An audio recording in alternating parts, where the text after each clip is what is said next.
Assalamualaikum warahmatullahi wabarakatuh. Sahabat beriman, manusia akan dikumpulkan dari generasi pertama sampai yang akhir. Tempatnya tidak lain bernama Padang Mahsyar. Tempat yang tentunya ukurannya amat besar karena mampu menampung manusia awal sampai yang terakhir. Saat itu manusia berkumpul dalam keadaan telanjang dan matahari juga berada di atas kepala. Namun ada beberapa orang yang akan selamat dari panas matahari tersebut. Siapa sajakah mereka? Dari Abu Hurairah radhiyallahu an dari Nabi Muhammad sallallahu alaihi wasallam, ia bersabda, ada 7 kelompok yang dinaungi oleh Allah pada hari tiada naungan selain naungannya, yaitu pemimpin yang adil, pemuda yang mengisi hari-harinya dengan ibadah, seseorang yang hatinya terpaut dengan masjid, 2 orang yang saling mencintai karena Allah, di mana keduanya bertemu dan berpisah karena Allah. Seorang yang dibujuk berzina oleh lawan jenis yang berpangkat dan rupawan, lalu menjawab, aku takut kepada Allah. Seseorang yang bersedekah diam-diam sehingga tangan kirinya tidak mengetahui apa yang dilakukan tangan kanannya. Dan seseorang yang berzikir di kesunyian dengan menitikkan air mata. Hadis riwayat Bukhari dan Muslim. Pemimpin yang adil. Pemimpin yang adil adalah pemimpin yang diberikan amanah dan dijalankan dengan baik. Ia tidak melampaui batas dan tidak pula meremehkannya. Keadilan yang ia terapkan tidak teralihkan oleh harta dan kesenangan dunia. Dalam hadis Rasulullah tersebut, pemimpin adil menunjukkan betapa pentingnya keadilan imam atau pemimpin. Hal ini menandai nilai kehadirannya di tengah masyarakat berurusan dengan kepentingan orang banyak, terutama bagi pihak yang terpinggirkan. Mengenai pemimpin adil ini sudah disebutkan dalam kitab Ibanatul Ahkam Syarah Bulughul Maram. Allah mengawali 7 kelompok dengan menyebut orang yang adil terlebih dahulu karena kehidupannya itu menyangkut dirinya dan nasib orang banyak. Pemerintah yang adil ini adalah ia yang mematahkan duri orang-orang zalim dan pelaku kriminal. Ia adalah sandaran kaum du'afa dan orang-orang miskin. Dengan kehadiran pemerintah yang adil, urusan publik terselesaikan sehingga mereka merasa aman dan terjamin jiwa, harta dan nama baiknya. Imam atau pemimpin bukan hanya diterjemahkan sebagai pemerintah, tapi juga bisa seorang suami, seorang istri, seorang ayah, seorang ibu, seorang anak, seorang guru, seorang murid, seorang kepala bagian, atau seorang komandan yang mengemban kewajiban tertentu. Pemuda dalam ketaatan kepada Allah Subhanahu wa Ta'ala. Masa muda adalah masa tumbuhnya pertumbuhan fisik dan kekuatan seseorang. Nikmat itu harusnya bisa dimaksimalkan untuk meraih ridha Allah Subhanahu wa Ta'ala. Masa muda juga adalah masa yang penuh dengan godaan untuk memperturutkan hawa nafsu. Akan banyak gejolak dalam pikiran dan jiwa. Bagi pemuda yang tidak memperturutkan hawa nafsunya, Allah kagum padanya. Hal ini sesuai sabda Rasulullah sallallahu alaihi wasallam.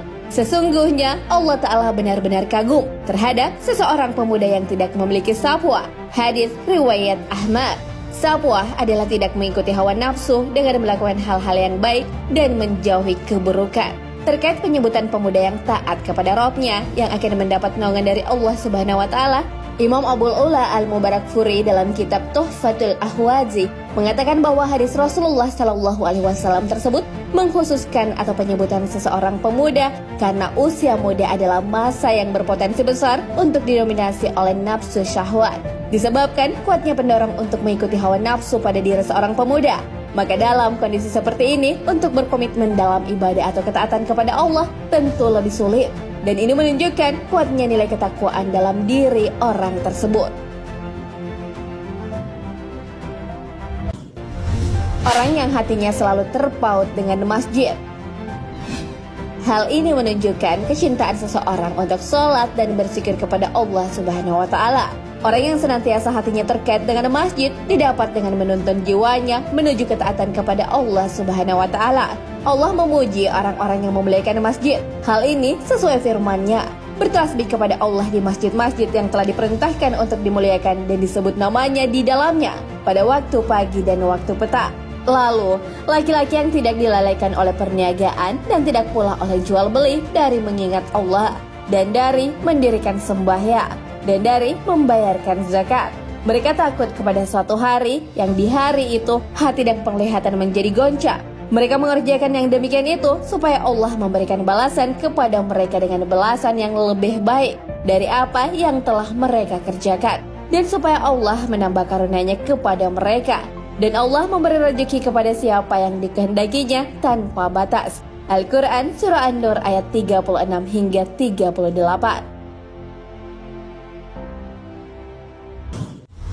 Cinta dua orang karena Allah Subhanahu wa Ta'ala. Salah satu orang yang akan mendapat naungan dari Allah Subhanahu wa Ta'ala di hari kiamat adalah dua orang yang mencintai karena Allah Subhanahu wa Ta'ala. Mereka tidak bertemu dan tidak berpisah melainkan karena Allah Subhanahu wa Ta'ala. Mereka tahu bahwa orang-orang yang saling mencintai karena Allah akan mendapatkan kecintaan pula dari Rabb-Nya. Bagi orang-orang yang seperti ini, ia akan dimuliakan oleh Allah Subhanahu wa Ta'ala. Dari Abi Amanah radhiyallahu an, Rasulullah sallallahu alaihi wasallam bersabda, "Tidaklah seorang hamba mencintai hamba yang lain karena Allah, kecuali ia akan dimuliakan oleh Allah Ta'ala." Hadis riwayat Ahmad. Para ulama menjelaskan bahwa orang yang dimuliakan akan dimudahkan mencapai kesempurnaan iman, mendapatkan ilmu yang bermanfaat, istiqamah dalam beramal soleh, dan berbagai kebaikan lainnya. Orang yang menolak berzina karena takut kepada Allah. Golongan kelima yang mendapat naungan Allah Subhanahu wa Ta'ala di padang mahsyar adalah seorang laki-laki yang diajak berzina oleh seorang wanita yang mempunyai kedudukan lagi cantik. Lalu ia berkata, "Aku benar-benar takut kepada Allah." Pada poin ini kita akan teringat kisah Nabi Yusuf alaihissalam dengan permaisuri Raja Mesir yang menggodanya. Namun karena adanya pertolongan dan perlindungan dari Allah Subhanahu wa Ta'ala, Nabi Yusuf terhindar dari hal tercela tersebut. Takut kepada Allah sebenarnya mencerminkan sifat Nabi. Para Nabi terus menampakkan dan memupuk rasa takut sebagai sumber kekuatan. Mengenai hal ini Allah berfirman, "Sesungguhnya mereka adalah orang-orang yang selalu bersegera dalam mengerjakan perbuatan-perbuatan yang baik, dan mereka berdoa kepada Kami dengan harap dan takut, dan mereka adalah orang-orang yang khusyuk kepada Kami." Al-Quran Surah Al-Anbiya ayat 90.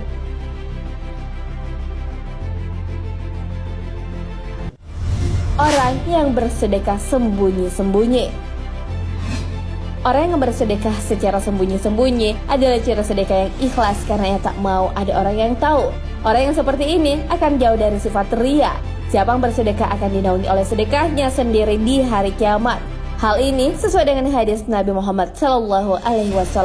Sesungguhnya naungan seorang mukmin pada hari kiamat adalah sedekahnya.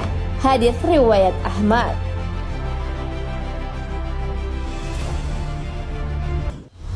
Berzikir dalam keheningan hingga air mata jatuh. Orang yang ada dalam golongan ini adalah orang-orang yang berzikir yang benar-benar menghayati hingga air matanya menetes karena rasa takutnya kepada Allah Subhanahu wa Ta'ala.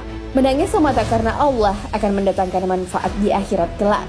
Hal ini sesuai dengan hadis Nabi Muhammad SAW. Siapa saja yang berzikir kepada Allah kemudian mengalir air matanya hingga menetes ke tanah disebabkan oleh rasa takutnya kepada Allah, niscaya Allah tidak akan menyiksanya pada hari kiamat. Hadis riwayat Al-Hakim. Nah, sahabat beriman, itulah 7 golongan yang akan mendapatkan naungan dari panasnya matahari yang berada sejengkal di atas kepala. Semoga Allah menjadikan kita sebagai salah satu dari golongan tersebut dan dinaungi oleh Allah Subhanahu wa Ta'ala. Di padang mahsyar nanti keringat akan membasahi jika tak ada naungan dari Allah Subhanahu wa Ta'ala. Hal ini sesuai hadis Nabi diriwayatkan dari Abu Hurairah radhiyallahu an. Rasulullah sallallahu alaihi wasallam bersabda, "Pada hari kiamat nanti, manusia akan mengeluarkan keringat hingga keringat tersebut mengalir di bumi padang mahsyar sehingga 70 hasta, dan keringat tersebut mengekang membenamkan mereka hingga mencapai telinga mereka." Hadis riwayat Bukhari dan Muslim. Wallahu a'lam bishawab. Sahabat beriman, jangan lupa berbagi informasi dengan share video ini, karena sebaik-baik manusia adalah yang paling bermanfaat bagi manusia. Wassalamualaikum warahmatullahi wabarakatuh.